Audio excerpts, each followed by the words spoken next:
20শে June Paschimbanga প্রতিষ্ঠা দিবস হিসাবে সারা পশ্চিমবঙ্গ ব্যাপী এই দিনটি উদযাপিত হচ্ছে। এটা কি নিছক একটি দিন, একটি তারিখ, না অন্য কিছু? যদি ইতিহাসের পাতায় ঘাঁটতে যাই তাহলে দেখতে পাবো যে এটা কোনো একটা নিছক দিন নয়। এই 20শে জুন এই দিনটির সাথে বাঙালি অস্মিতা জড়িয়ে আছে, বাঙালির ভালো মন্দ জড়িয়ে আছে, বাঙালির সমাজনীতি, অর্থনীতি, ধর্ম, সংস্কৃতি, দেশভাগ, দাঙ্গা হাঙ্গামা, অনেক দুঃখ কষ্ট সব কিছু জড়িয়ে আছে কিন্তু এই 20শে জুন। কিন্তু এতদিন এই দিনটিকে নিয়ে কোনো তাপ উত্তাপ ছিল না বাঙালির মধ্যে। কারণ এই দিনটিতে যা ঘটেছে সেই সত্যটা সামনে বেরিয়ে আসুক, এটা আমাদের দেশের অনেক বুদ্ধিজীবী বা অনেক রাজনৈতিক নেতারাও চাননি। সেই জন্য এটাকে ধামাচাপা দিয়ে রাখা হচ্ছে। তাই বাঙালিরা 20শে জুনটা কি জানেই না। তো যাই হোক, অত্যন্ত সৌভাগ্যের বিষয় যে আমাদের দেশের পট পরিবর্তন হয়েছে, পশ্চিমবঙ্গের পট পরিবর্তন হয়েছে, মানুষের মানসিকতার পরিবর্তন হয়েছে, সরকার পরিবর্তন হয়েছে। তার ফলে এই দিনটি এখন পাদপ্রদীপের আলোয় চলে এসছে, মানুষের মধ্যে একটা চর্চিত বিষয় হয়ে দাঁড়িয়েছে। তো যারা এই দিনটিকে সামনে আনলেন তাদেরকে আমি ধন্যবাদ জানাই। যে সত্যিকার এই দিনটিতে কী ঘটেছিল আমাদের সকলের জানা দরকার। একটি জাতিকে যদি ধ্বংস করতে হয় না, তাহলে তার ইতিহাসকে তুমি ভুলিয়ে দাও। যদি ইতিহাস ভুলে যাও তাহলে সেই জাতিকে ধ্বংস করা খুব সহজ হয়ে যাবে। তার শিকড়কে নষ্ট করে দাও। তাই আমাদের দেশে এই ধর্মনিরপেক্ষতার নামে, বহুত্ববাদের নামে, উদারবাদের নামে আমাদের দেশের যে শিকড়, আমাদের দেশের যে মূল ইতিহাস, প্রকৃত ইতিহাস, সেটা জানতে যাতে না পারে তার জন্য ধামাচাপা দেওয়ার চেষ্টাই জন্যই এই 20শে জুনকে কেউ সামনে এনে দেয় না। তো দেখা যাক এই 20শে জুনটা কি। আমরা জানি যে আমাদের দেশ পৃথিবীর মধ্যে সর্বশ্রেষ্ঠ একটি দেশ ছিল এবং বিশ্বের দরবারে একটি সম্মানজনক জায়গায় ছিল। সে অতীত গৌরবের ইতিহাস পড়লে আমাদের বুকখানা গর্বে ভরে ওঠে। কিন্তু সেই দেশেরও পতন হলো। আস্তে আস্তে আমাদের দেশের যে 10,000 বছরের সভ্যতার ইতিহাস, তার মধ্যে বিগত 1000 বছরের আমাদের পরাধীনতার কালখণ্ড কেটেছিল এবং সেই পরাধীনতা থেকে মুক্তি পেয়ে 1947 সালের 15ই আগস্ট ভারতবর্ষ স্বাধীনতা লাভ করল। ভারতবাসী তার আত্মনিয়ন্ত্রণের অধিকার ফিরে পেল, অর্থাৎ নিজেকেই নিজেরা শাসন করব, যেখানে থাকবে না বৈদেশিক শক্তির কোনো ভূমিকা।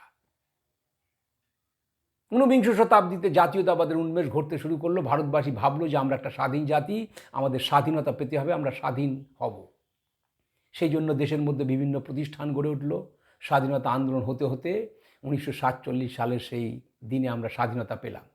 স্বাধীনতা এসছিল, কিন্তু নিয়ে এসেছিল তার সাথে সাথে দেশ বিভাজনের এক মহা অভিশাপকে সাথে নিয়ে রক্তাক্তের এক ভয়াবহ পিচ্ছিল পথে এসেছিল ভারতবর্ষের স্বাধীনতা। দেশ যখন স্বাধীন হচ্ছে তখন দেশ তার সাথে সাথে বিভাজনের দিকেও এগিয়ে যাচ্ছে। আমরা জানি মোহাম্মদ ইকবাল একজন বিখ্যাত কবি ছিলেন। তো তিনি প্রথম বলেছিলেন যে এই উপমহাদেশে মুসলমানরা একটা আলাদা জাতি, তাদের ধর্ম সংস্কৃতি সম্পূর্ণ আলাদা, সেই মুসলিম অঞ্চলগুলোকে নিয়ে একটি আলাদা রাষ্ট্র গঠন হওয়ার দরকার। আর ঠিক সেই রকমভাবেই দেশে সেইভাবে প্রচার শুরু হতে হলো। হিন্দু মুসলিমের সম্পর্ক নষ্ট হতে শুরু করলো। মুসলিমরা ভাবলেন যে আমরা এই দেশের একদিন প্রভু ছিলাম, আমাদের কাছ থেকে ক্ষমতা কেড়ে নিয়েছে ব্রিটিশরা। এবার ব্রিটিশ যখন চলে যাবে তখন সমস্ত ক্ষমতা চলে যাবে হিন্দুদের হাতে সংখ্যাগরিষ্ঠতার কারণে। অতএব আমরা যদি মুসলমান হিসেবে বেঁচে থাকতে চাই, আমাদের স্বতন্ত্র পরিচয় নিয়ে যদি বেঁচে থাকতে চাই, তাহলে একটা আমাদের আলাদা ভূমি দরকার, যার নাম পাকিস্তান। অর্থাৎ মুসলমানরা এ দেশকে পবিত্র ভূমি বলে করলেন না, নাপাক ভূমি বলে তারা পাকিস্তান দাবি করলো এবং 1947 সালে তারা পাকিস্তান পেয়ে গেল। অর্থাৎ যখন স্বাধীনতা আন্দোলন চলছে ঠিক সেই রকম দেশ বিভাজনের বীজও বপন করা হয়েছিল। তো সেই মুসলিম অঞ্চলকে নিয়ে ভারতবর্ষের বুকে একটি পাকিস্তান নামক রাষ্ট্র সৃষ্টি হলো। করতে করতে দুটো প্রদেশ নিয়ে সমস্যা দেখা দিল, একটি পাঞ্জাব, একটি বাংলা। তো এই দুটো প্রদেশকে ভাগ করা হলো, কিছুটা পাকিস্তানে গেল, কিছুটা ভারতবর্ষে এলো। তো আমাদের বাংলা, এক অখণ্ড বাংলা, যেটা আজকের পশ্চিমবঙ্গ এবং বর্তমানের যে বাংলাদেশের অঞ্চল নিয়ে বেঙ্গল প্রভিন্স বা বাংলা ছিল, তো সেই প্রদেশটাও ভাগ হলো। কারণ ধর্মের ভিত্তিতে যখন ভাগ হয়েছে তখন প্রদেশটাও ধর্মের ভিত্তিতে হবে। যখন আমাদের স্বাধীনতা আসছে তখন এই বাংলাতে তিনটে মত দেখা দিয়েছিল। কেউ কেউ বলেছিল যে সম্পূর্ণ বাংলা পাকিস্তানে চলে যাবে, কারণ পাকিস্তানে গোটা বাংলাতে প্রায় 55% মুসলমান আছে, সুতরাং এটা ভারতবর্ষে থাকতে পারে না, এটা সম্পূর্ণ পাকিস্তানে চলে যাবে। আবার কারো কারো মাথা থেকে এসেছিল, যেমন সোহরাবুর্দি, শরৎচন্দ্র বসু, সুভাষচন্দ্র বসুর দাদা এবং মৈমন সিংয়ের জমিদার কিরণ শঙ্কর রায়, এরা বলল না, বাংলা সম্পূর্ণ একটা আলাদা স্বাধীন রাষ্ট্র হবে, সেটা পাকিস্তানে যাবে না, বাংলাদেশে যাবে না। আবার কিছু মানুষ বলল যে না, সম্পূর্ণ এটা ভারতেই থাকবে।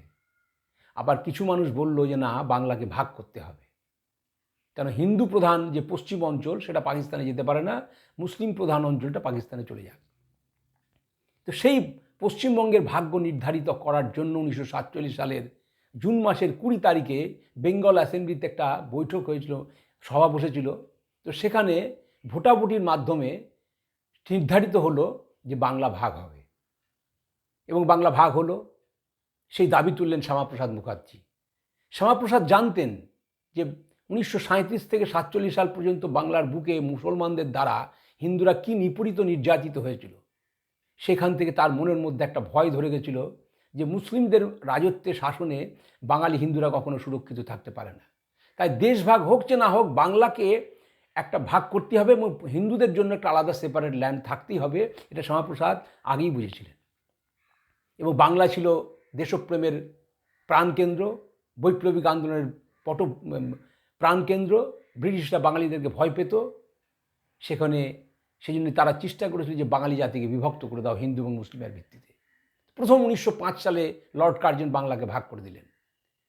তো সেই 1905 সালের 16ই অক্টোবর বাংলা বিভাজিত হয়ে গেল। তারপরে আন্দোলনের ফলে 1911 সালে 12ই ডিসেম্বর বাংলা আবার এক হয়ে গেল। তারপরে ব্রিটিশ তল্পিতল্পা গুটিয়ে কলকাতা থেকে তাদের রাজধানী দিল্লিতে নিয়ে চলে গেল। এখানেই থেমে গেল না। তারপরে মুসলমানদের মধ্যে হতাশা এলো। তখন নবাব সালিমুল্লাহকে দিয়ে ব্রিটিশরা এখানে মুসলিম লীগ তৈরি করালেন। এখানে মুসলিম লীগ তৈরি হলো। তো সাম্প্রদায়িকতার বীজ, ভারত বিভাজনের বীজ এই বাংলাতেই রোপণ করা হয়েছিল। তার প্রতিক্রিয়াতে হিন্দু মহাসভা তৈরি হলো। ভারতের রাজনীতি, বাংলার রাজনীতি হিন্দু মুসলমানে বিভাজিত হতে শুরু করলো। ধীরে ধীরে মুসলমানদের একটার পর একটা দাবি করতে করতে দেশীয় বিভাজনের মধ্যে দিয়ে তার পরিসমাপ্তি ঘটেছিল।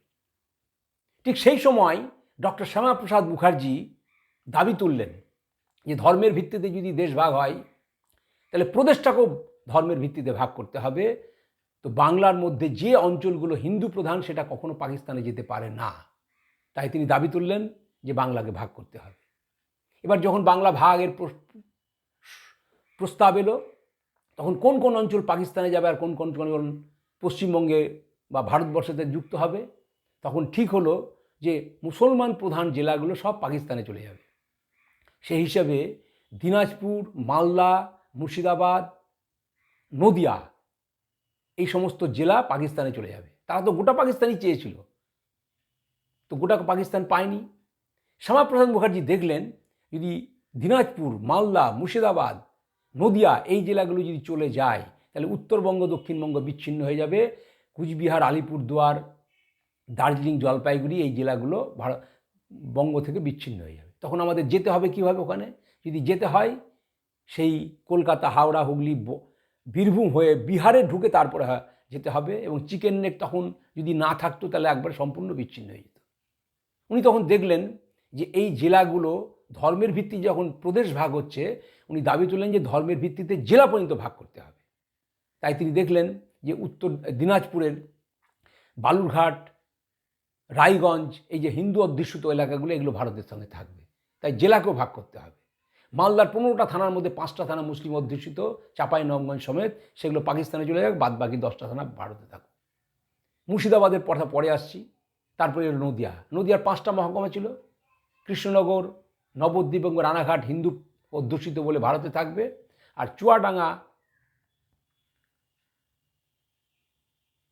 চুয়াডাঙ্গা আর কুষ্টিয়া এই দুটো মহকুমা মুসলিম প্রধান, সেটা পাকিস্তানে চলে যাবে। এবার মুর্শিদাবাদের প্রশ্ন আসছে। শ্যামাপ্রসাদ দেখলেন যে মুর্শিদাবাদ যদি চলে যায় তাহলে উত্তরবঙ্গ, দক্ষিণবঙ্গ বিচ্ছিন্ন হয়ে যাবে। আবার ওই বীরভূম হয়ে তারপরে মালদা হয়ে আমাদের উত্তরবঙ্গে যেতে হবে। এছাড়া কলকাতার যে পোর্ট, সেই পোর্টকে বাঁচাতে হলে গঙ্গা নদীর ভাগীরথী জলধারার প্রয়োজন আছে। সুতরাং দেখলেন যে মুর্শিদাবাদকে ভারতের রাখতে হবে। তখন মুর্শিদাবাদকে ভারতে রাখার জন্য আমাদের খেসারত দিতে হয়েছিল মুর্শিদাবাদ থেকেও দ্বিগুণ বড় জেলা খুলনা হিন্দু প্রধান, যেটা ভারতেই থাকার কথা, সেটা পাকিস্তানকে দিতে হয়েছিল। এইভাবে রফা হলো। তারপরে ঠিক হলো যে পশ্চিমবঙ্গের এই অঞ্চলটা ভারতবর্ষের মধ্যে থাকবে। তো সেই যে ঘটনাটা, সেটা 1947 সালের 20 জুন বেঙ্গল অ্যাসেম্বলিতে হয়েছিল। অর্থাৎ পশ্চিমবঙ্গ রাজ্যের প্রতিষ্ঠা, তার ভিত্তি সেই দিন হয়েছিল। অথচ এই দিনটির ইতিহাস কাউকে জানতে দেওয়া হয় না। বলা হলো যে পয়লা বৈশাখ বাঙালির পশ্চিমবঙ্গ প্রতিষ্ঠা দিবস আছে। পশ্চিমবঙ্গ প্রতিষ্ঠা দিবসের সাথে পয়লা বৈশাখের কোনো সম্পর্কই নেই। মানে কৃত্রিমভাবে জোর করে একটি অন্যায়, একটি অযৌক্তিক জিনিস এখানে প্রচার করা হলো। কিন্তু তারপরে পট পরিবর্তনের পর আজকে সারা পশ্চিমবঙ্গব্যাপী 20 জুনের প্রকৃত ইতিহাস তুলে ধরা হচ্ছে। এ প্রসঙ্গে ডক্টর শ্যামাপ্রসাদ মুখার্জির কথা আমরা প্রসঙ্গক্রমে আলোচনা করব। সেই সময় বাংলাতে যাদের সংখ্যা বেশি ছিল, এমএলএ সংখ্যা মুসলিম লীগের, স্বাভাবিক তাদের সংখ্যা বেশি হবেই, কেন মুসলিম জনসংখ্যা বেশি। আর তার সাথে সাথে কংগ্রেসের জনসংখ্যা ছিল, জনসমর্থন বেশি ছিল। হিন্দু মহাসভা, কমিউনিস্ট পার্টি বা অন্যান্য দলের সেরকম সমর্থন ছিল না। কিন্তু শ্যামাপ্রসাদ ব্যক্তি হিসাবে এই উদ্যোগটা নিয়েছিলেন এবং তাকে সমর্থন করেছিল কংগ্রেস। কংগ্রেসের সমর্থন ছাড়া এটা সম্ভব ছিল না। আর শ্যামাপ্রসাদের পাশে দাঁড়িয়েছিল তৎকালীন যুগের বুদ্ধিজীবীরা, ঐতিহাসিক রমেশচন্দ্র মজুমদার, বিজ্ঞানী ডক্টর মেঘনাথ সাহা, ভাষাতত্ত্ববিদ সুনীতি কুমার চট্টোপাধ্যায় প্রমুখ বিদগ্ধ পণ্ডিতেরা সেদিন উপলব্ধি করেছিলেন যে বাঙালি হিন্দুদের জন্য আলাদা একটা ভূমিখণ্ড না থাকলে বাঙালি হিন্দুর অস্তিত্ব বিপন্ন হয়ে পড়ে যাবে।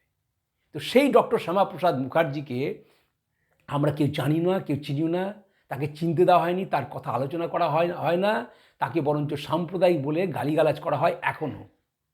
অথচ এই শ্যামাপ্রসাদ মুখার্জি যদি না থাকতেন, তিনি উদ্যোগ না নিতেন, তাহলে এই পশ্চিমবঙ্গটা হয়তো ভারতবর্ষের মধ্যেই থাকতো না, পাকিস্তানে থাকতো। আর যদি না উনি এটা করতেন, কি হতো একটা ভেবে দেখুন তো।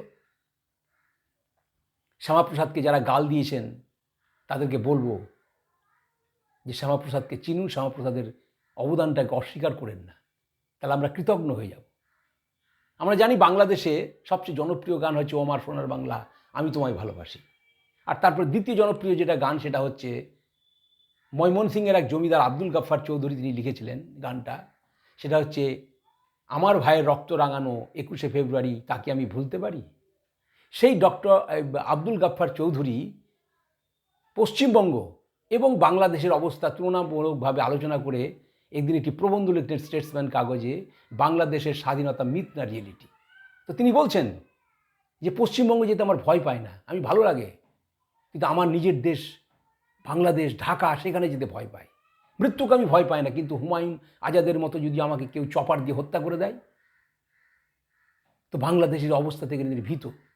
তখন তিনি বললেন যে স্বাধীনতার সময় আমি শ্যামাপ্রসাদকে কত গালিগালাজ করেছি, তাকে সাম্প্রদায়িক বলেছি, তার ভীষণ সমালোচনা করতাম, তার প্রতি আমি বিদ্বেষ পোষণ করতাম।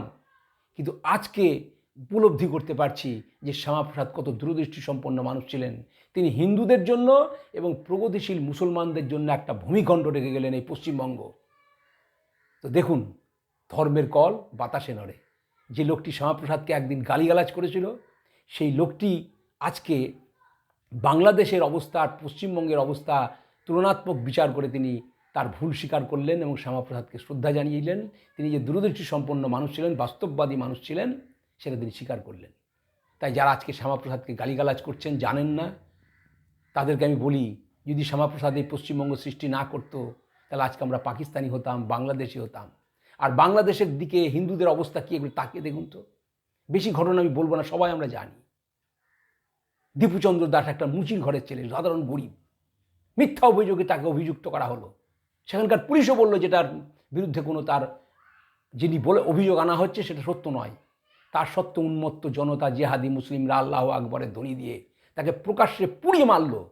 এই বিভৎসতা, নারকীয়তা, অমানবিকতা, পৈশাচিকতা আমরা উপলব্ধি করলাম। তো পশ্চিমবঙ্গ যদি আজকে শ্যামাপ্রসাদ সৃষ্টি না করতেন, তাহলে সমস্ত হিন্দুদের অবস্থা এইরকমই হতো।